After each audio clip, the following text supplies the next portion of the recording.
ಭೇಟಿಯನ್ನು ಮಾಡಿದ್ದೇವೆ. ರಾಜ್ಯದಲ್ಲಿ ಇಷ್ಟು ದೊಡ್ಡ ಹಗರಣ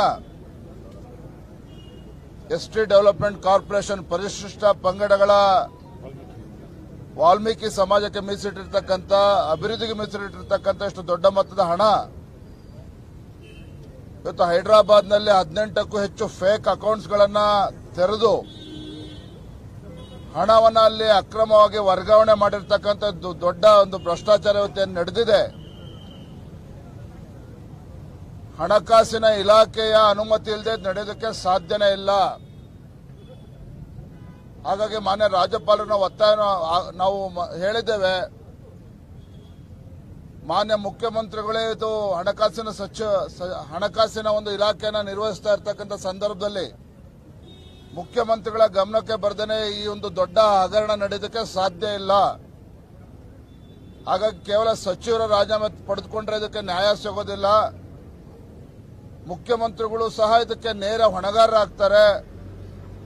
ಮುಖ್ಯಮಂತ್ರಿಗಳ ರಾಜೀನಾಮೆನೇ ಪಡೆದುಕೊಳ್ಬೇಕು ಅಂತೇಳಿ ಮಾನ್ಯ ರಾಜ್ಯಪಾಲರನ್ನು ನಾವು ತಿಳಿಸಿದ್ದೇವೆ. ಬಹುಶಃ ರಾಜ್ಯದ ಇತಿಹಾಸದಲ್ಲಿ ಇಷ್ಟು ದೊಡ್ಡ ಭ್ರಷ್ಟಾಚಾರದ ಪ್ರಕರಣ ಇದೆಂದೂ ಕೂಡ ಆಗಿರಲಿಲ್ಲ, ನಡೆದಿರಲಿಲ್ಲ. ಹಾಗಾಗಿ ಮಾನ್ಯ ಮುಖ್ಯಮಂತ್ರಿಗಳು ಹಗರಣ ನಡೆದಿಷ್ಟು ದಿನಗಳು ಆದರೂ ಸಹ ಸಚಿವರ ರಾಜೀನಾಮೆನ ಪಡೆದುಕೊಳ್ಳಕ್ಕೂ ಕೂಡ ಹಿಂದೆ ಮುಂದೆ ನೋಡ್ತಾ ಇದ್ದಾರೆ. ಸಿಬಿಐ ತನಿಖೆ ಒತ್ತಾಯ ಮಾಡಿದಾಗ ಅದಕ್ಕೂ ಕೂಡ ಅವರು ಮಣದಿಲ್ಲ ಅಂತ ಹೇಳಿದ್ರೆ ಇದರ ಸ್ಪಷ್ಟವಾಗಿ ಗೊತ್ತಾಗ್ತದೆ.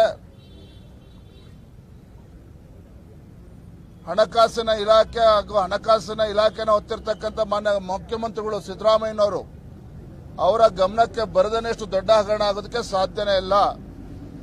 ಹಾಗಾಗಿ ಸಚಿವರ ಜೊತೆಲಿ ಮಾನ್ಯ ಮುಖ್ಯಮಂತ್ರಿಗಳ ರಾಜೀನಾಮೆಯನ್ನು ಕೂಡ ಪಡೆದುಕೊಳ್ಬೇಕು ಅಂತೇಳಿ ಮಾನ್ಯ ರಾಜ್ಯಪಾಲರು ನಾವು ಅವ್ರ ಗಮನಕ್ಕೆ ತರ್ತಕ್ಕಂಥ ಕೆಲಸ ಮಾಡಿದ್ದೇವೆ. ಮತ್ತೆ ಈ ವಿಚಾರ ನಾವು ಇಲ್ಲಿಗೆ ಕೈ ಬಿಡ್ತಕ್ಕಂಥ ಪ್ರಶ್ನೆ ಇಲ್ಲ. ಮುಂದಿನ ದಿನಗಳಲ್ಲಿ ರಾಜ್ಯ ವ್ಯಾಪ್ತಿ ಹೋರಾಟವನ್ನ ಕೈಗೆತ್ತಿಕೊಳ್ತೇವೆ. ರಾಜ್ಯ ವ್ಯಾಪ್ತಿ ಹೋರಾಟಗಳನ್ನು ಮಾಡ್ತೇವೆ ನಾವು ಮುಂದಿನ ದಿನಗಳಲ್ಲಿ.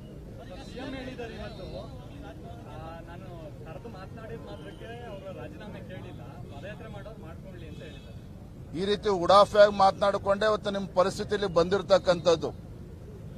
ಏನು ಗ್ಯಾರಂಟಿಗಳನ್ನ ಹೇಳ್ಕೊಂಡು ಇವತ್ತು 20ಕ್ಕೂ ಹೆಚ್ಚು ಸಂಸದರನ್ನ ಗೆಲ್ತೇವನ್ನ ಭ್ರಮೆನಲ್ಲಿ ನೀವಿದ್ರೆ ಇವತ್ತು ಈ ಸರ್ಕಾರದ ಯೋಗ್ಯತೆ ಏನು ಅಂತೇಳಿ ರಾಜ್ಯದ ಮತದಾರರು ತೋರಿಸ್ಕೊಟ್ಟಿದ್ದಾರೆ.